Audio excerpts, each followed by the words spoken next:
This is Oran Kivity at Sayyoshi TV with a warm hello to all practitioners of Japanese acupuncture and MOXIBUSTION, whatever your style may be. Sayyoshi.com is the online portal for all things to do with learning, teaching, and promoting Japanese acupuncture and MOXIBUSTION outside of Japan. I've got some good news today. Sayyoshi is now working together with NAJOM, the North American Journal of Oriental Medicine. NAJOM is seeking contributions about Japanese acupuncture and MOXIBUSTION to create an encyclopedia of Japanese acupuncture styles. These will be published in a series in the journal. At the same time, I will be doing online interviews with the contributors for Sayyoshi TV so that together we can start to develop more material, both visual and written, that will raise awareness about Japanese acupuncture and MOXIBUSTION. Today, in the first of a series of interviews, I have Spanish MOXIBUSTION practitioner Felip Caudet. Felip started out in life as an acupuncturist, then doing further training as a physiotherapist. But he gave all that up and switched to become what has been, at least in the West, a rare breed, a practitioner of MOXIBUSTION on its own. Actually, this specializing tendency is very typical of Japan, and one of the most famous MOXIBUSTION specialists of the 20th century was Isaburo Fukya. Fukaya practiced MOXA alone and was responsible for many innovations and developments in the field. To tell us more about Fukaya and his style, Fukaya Kyu, I'd like to welcome Felip. Felip, hi there. In Malaysia, it's about 10 o'clock at night. What time is it in Spain? Hi, Oran. Now here at 3 o'clock. After lunch, just after lunch. Wonderful. So I'm going to start off with my first question right away, which is, can you tell us anything about the Fukaya method? What is Fukaya Kyu? Yeah, okay. Fukaya Kyu is, we can say that is a modern method of Japanese MOXIBUSTION. When I say modern, it's because it is created in the 20th century. Fukaya sensei was the developer of this style, and was a master inspired by the classical books. I mean that his style is full of reference to the classics, but at the same time, he was someone who lived in the 20th century. Then he developed adaptations for the new times. Can you tell me some things that make Fukaya Kyu distinctive from other styles of MOXIBUSTION? I mean, for example, Japanese MOXIBUSTION particularly was used as a home therapy. And if you talk to older generation Japanese now, they say it's all, that their memories of childhood MOXIBUSTION were that it was very painful. So is Fukaya Kyu painful? No. Just Fukaya sensei was someone very, very worried about to get a way of doing MOXIBUSTION with no pain. And indeed, it results in one of the characteristics of the style. Fukaya sensei developed a tool called takesutsu. Takesutsu is a piece of bamboo. Look at this is my takesutsu.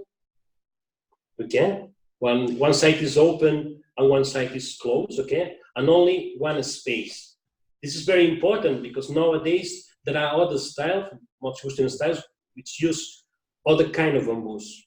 And every style have his own bamboo. The first to develop was Fukaya sensei. We have to say this. Why he developed this tool? Because he wanted to have a system to control the burning sensation. Indeed, Fukaya sensei presented this tool in a meeting in Tokyo for the Acupuncturist Society, and the people didn't receive this like something fantastic. The people thought that why someone was worried about this if all life MOXIBUSTION burning. Then really at the beginning was not something well understood by the community. I think some of our viewers will be very familiar with this long takesutsu tube, but I'm just going to explain very quickly what it does. So basically you put the cone of MOXA on the skin and you set fire to it, and then you put the bamboo tube over it and you press down so that the skin is distracted by the pressure of the bamboo, and the bamboo forms a chamber in which the MOXA can continue burning. So Yeah. Technically, the most interesting idea is that the moment, the timing where we use the bamboo. Indeed, we light the cone, we need to wait, and more or less when the cone is burned 99%, we apply the bamboo. Why? Because the idea is not to light off the cone. The idea is only reduce the feeling. Then we want the cone burn the skin, because it has some effects, okay? But at the same time, we don't want the people feel the burning sensation. And that's very important. We don't want to light off. And this is also a misunderstanding, a common misunderstanding about the use of bamboo. okay, so it's not like when you're in a church and you have a candle snuff and you put this over the candle to put the candle out. His role is not to extinguish the bamboo, to suffocate it through lack of oxygen. Its role is merely to distract the patient from the sensation of the cone burning 100%. Yes, this is really the meaning. Okay, Philip. So what about the cone? In Toyohari, which I practice, we use these very small half rice grain cones and we burn them about 80%. Are Fukaya cones different? Yes, this is also another special characteristic of this style. Indeed, because Fukaya Sensei respect a lot the tradition, his way of doing cones also maintain this kind of flavor. Currently, people are using cones of the half rice grain or a whole rice grain size, but Fukaya Sensei designed a cone of 7 millimeters of height. It means this is a taller cone than the actual cone, the current cones, but it really maintains the flavor. At the same time, it gives an extra power to the cone. We have more time of vibration, of emission of power. So what you're saying is that the cone is slightly wider than a rice grain cone, but it's much longer. Yeah. And so when you light it, there's a sense that there's something coming from the lit end all the way down through the cone for a longer period of time than if you just do a very short rice grain or half rice grain size cone. Yeah. If the people which are listening us knows the Chinetsu is a big cone. Chinetsu have a lot of time of combustion to give the feeling of heat or warming feeling, no? Then these little cones, these tiny cones of Fukaya Sensei get this time of vibration. Well, it's less, but get more time of vibration, more time of emission, and at the same time finally burn very, very little. Because yes, it's true that it's wired, but it's it's just only to maintain the cone straight. Okay, that's great. So can you tell me something about point location? I mean, did Fukaya have any special point locations of his own, or did he use conventional, point locations? And did he have any advice to us about how to find points? Yes, indeed, we have a special definition of the characteristics of a point to be a good point to use direct MOXIBUSTION on the Fukaya style. We said that a point must be reactive. It means that I press and it's painful. And at the same time, must be densified. You must have there an induration. And these two characteristics make the point valid for MOXIBUSTION. And what it means, that also we need a system of palpation to find these two characteristics.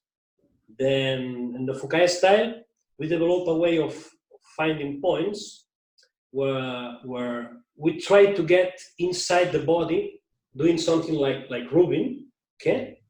And at the same time, when we find a place, this empty place, just maybe on the side or maybe under this point, we change and we do another palpation in perpendicularity. And it gives us just the point location, the location of the induration that we need to treat. Okay. I mean, in fact, that this idea of abnormal tissue findings is very common to so many aspects of Japanese acupuncture, because palpation is such a preeminent thing within Japanese acupuncture generally, and in MOXIBUSTION. There's always this search for tissues that don't feel quite right.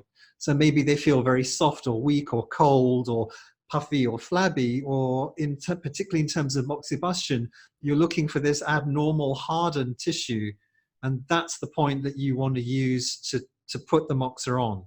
And you want it to change a little bit after you've done MOXA. Is that correct? Yeah, indeed, our way of doing is basic, just basic, in locate stagnations of chi and blood. Then we are concentrated in this. And this is also something that surprised when you practice Fukaya style, because a lot of people use it to try to find the points on the meridian. And Fukaya sensei all life said that one good point, maybe the best point, could be out of a meridian, could be a point that no main point, no special point, but just the patient can have this point as a big stagnation and must be treated. Right, so kind of an acupuncture point can be unique to the patient, as special to the patient. It's just there, and you find it, you do MOXA on it, and then they feel better. Yeah. Yeah. When we were chatting earlier, you mentioned Sawada sensei, who was another 20th century MOXIBUSTION practitioner. And Sawada, of course, is very famous for his root treatment protocols, which were structural treatments using MOXIBUSTION in different areas of the body, in the 3 jiao. So is Fukaya, to me, when I learned Fukaya, when I kind of read about him, and it just seemed that he was really good for branch treatment, because, you know, there was this point here that was good for sinus problems, or there was these points here that were good for anxiety. So, I mean, did Fukaya have a holistic approach to MOXIBUSTION? Yeah, well, indeed, I have to say that it's true that Sawada sensei inspired in some ideas, especially in the ideas around which is the perfect point to treat. This is something that Fukaya sensei took from the Sawada style, but the time of treating is completely different. I have to say that what you say about the points is one of the big misunderstandings on the Fukaya style. A lot of people think that Fukaya style is a collection of points, or a point to treat a special symptom.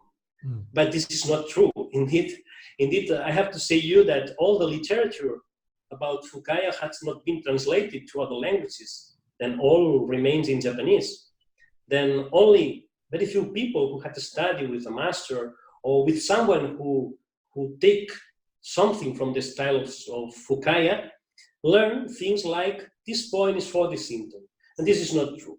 Indeed, Fukaya style, we have, we can say nowadays, still the master never say this, and nowadays when we go inside the style, nowadays we can say that we have a root treatment and also a branch treatment.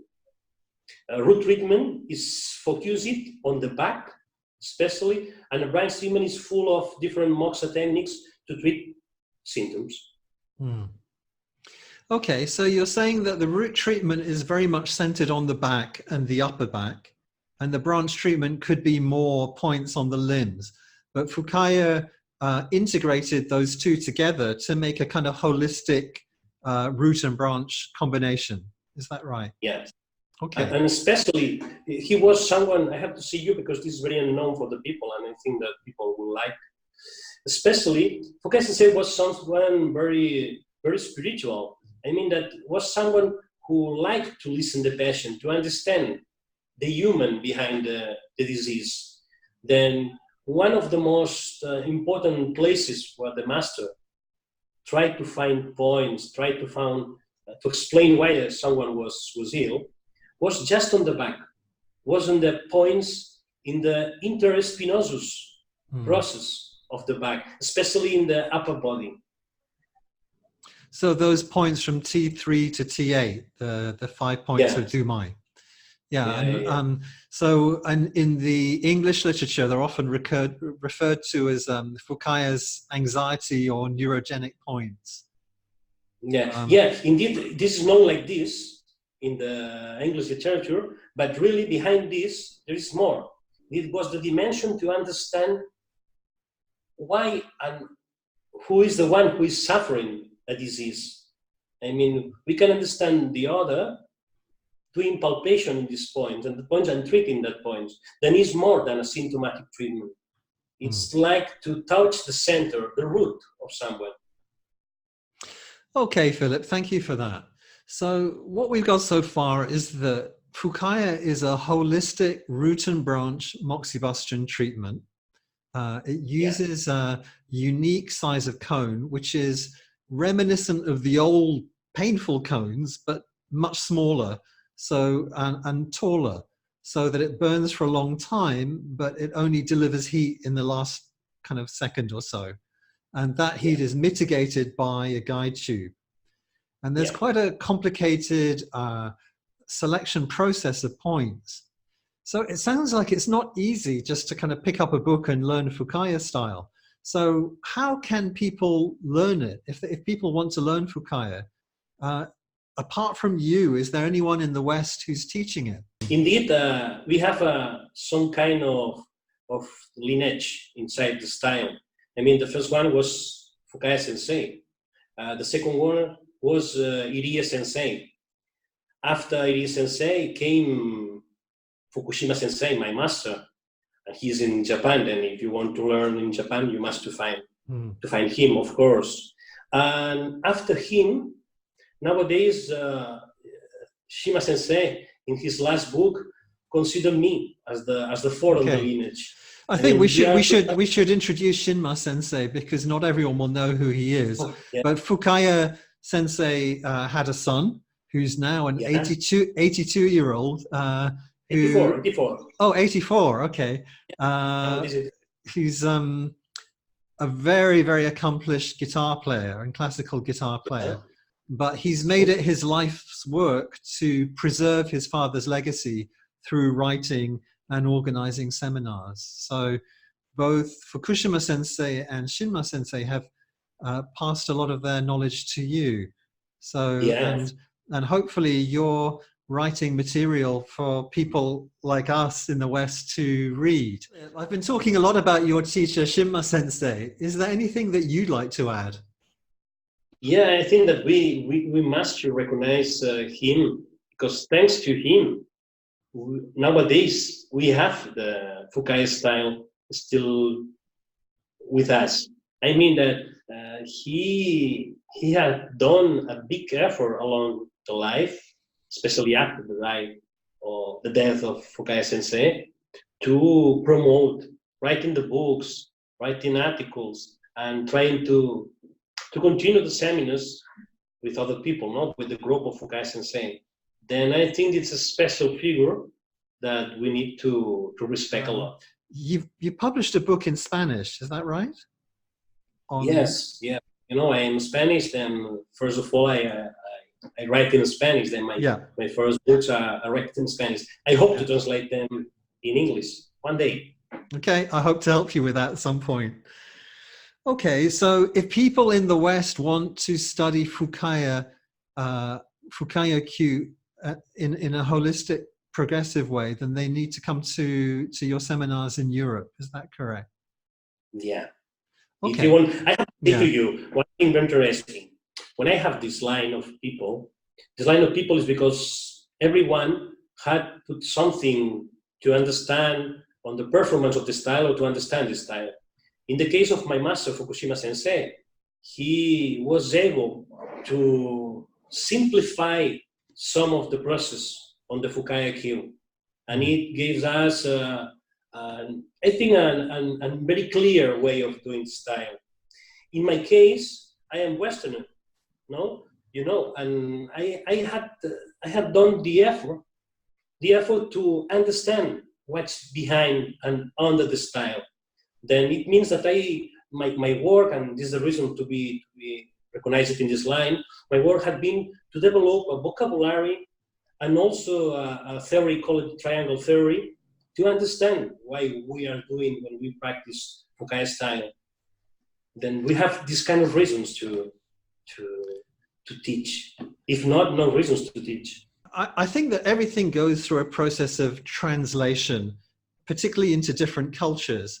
And I think that sometimes when I speak to Asian students, they like to have Western exponents of Japanese acupuncture or of traditional East Asian medicine theory, because when put through a Western lens, it's more comprehensible to a Western mind. So I think that's a very valid point. And recently, a friend of mine who studied with Edward Obeidi was just saying he likes hearing this stuff from a Western teacher, because it can be presented in a very culturally appropriate way. Why should someone want to learn Fukaya Kyu? What's useful about Fukaya Kyu? Well, indeed, I think that it's a style that gives you a new way of understanding the body. Then especially for the people who like hand therapy, massage, all the body work, sure, they will enjoy the Fukaya Kyu style. Because the most important thing indeed is to understand how to find the points. Then it gives a new dimension for you. Let me explain very short something. When the first time I studied with my master, Fukushima sensei, he told me about the points that we are looking at, we are trying to find. And my surprise was, after years of being physiotherapist, I never saw this kind of points on the body of the patients. Then I was surprised. Maybe my patient never had these points. Nowadays, I know that it's not true. All the people have these kind of points. You only need to know how to find these points, because these points explain why you are healthy or why you are ill. Then, so what you're saying is that the more you read the body, the better you get at reading the messages the body is telling you through these abnormal tissue findings. Yes. Then someone who wants to improve his skills on palpation and his skills on understand why someone is in the disease, I recommend Fukaya style. Really took us just to the reality, the body. Now, we don't have suppositions in this work. We try to find the points, we find the points, we treat, and we monitorize again if the point had changed. Then it's completely real and on time. I mean, I touched on this at the beginning of the interview when I said that you're a MOXIBUSTION practitioner and nothing else. All you do is MOXIBUSTION. And so that's it was fairly unique in Europe, but now you're starting to kind of create a wave, in a way, of more and more people just doing MOXIBUSTION. So is Fukaya style only suitable if you just do MOXIBUSTION, or can you mix it with shiatsu, or can you mix it with acupuncture? Yeah, indeed, you can mix with other techniques, but you must think that is a very powerful way of doing it. Then sometimes can be too much if you do other things. One thing is that one day you decide to use a point, an extra point or a symptomatic point. Okay, this is not a problem. But if you practice whole style of Fukaya Kyu, it's dangerous to put other things there.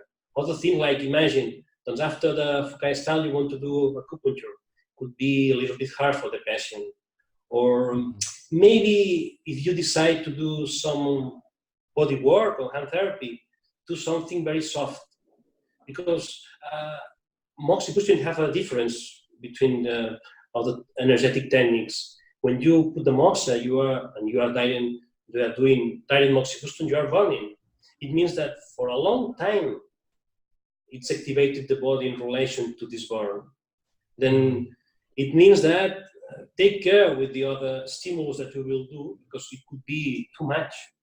Right. So dosage is very important. So if you are going to mix Fukaya Kyu with other stuff, you have to think, well, I have to balance it. I can't do my normal acupuncture plus the Fukaya and then maybe give them some massage as well. You can't do all of that. You have to choose, and you have to be selective, and your medicine, your treatment needs to be very composed around the strength of the person that you're treating. I always say to the students that, okay, it's very easy to begin to do MOXIBUSTION, but really the most difficult thing is to understand when you must to stop. Understand this point is understand just the dosage, is understand what the patient needs, and really where you want to arrive with your treatment. I'm quite interested by this. So what tells you when to stop? How do you know when to stop with Fukaya Kyu? When to stop? When we say this, we are reference.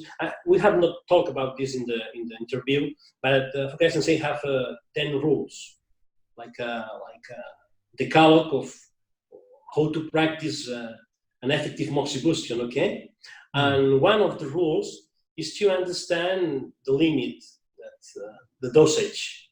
We control the dosage with some signs. For example, palpation is one of the easiest way to understand when you must stop. One time you had changed reactivity on the point. One time you had changed the density on the iteration. It's time to begin to think that you must stop. I mean, and sometimes practitioners are very ambitious and want to change all and maximum, because it seems that it gives a big recognition of you, no? And you are a very, very good practitioner. But this is not true. Understand that you must respect the body, is to understand when is the limit to stop and keep the body doing his own work. Okay, Philip, thank you very much. That was a great interview, and we will be putting a number of resources at the end of this video so that people can find out more about Fukaya-STYLE and also read your article in Najon. I'd like to close by saying a few more things about Sayyoshi.com. It's a big platform with many cool features. Most important of all is the directory. Dedicated solely to practitioners of Japanese acupuncture, Sayyoshi allows you to create a cool listing for your practice that is searchable on Google and Google Maps when people look for Japanese acupuncture. You can add your own text and photos to personalize it in your own way and create a professional online listing that will help people find you and enable your practice to grow. Right now, it's free to join. So if you're watching this, please do enroll using the special coupon code NAJON. This is Oran Kivity at Sayyoshi.com. Thank you, Philip. Thank you, Oran. And thank you all for watching.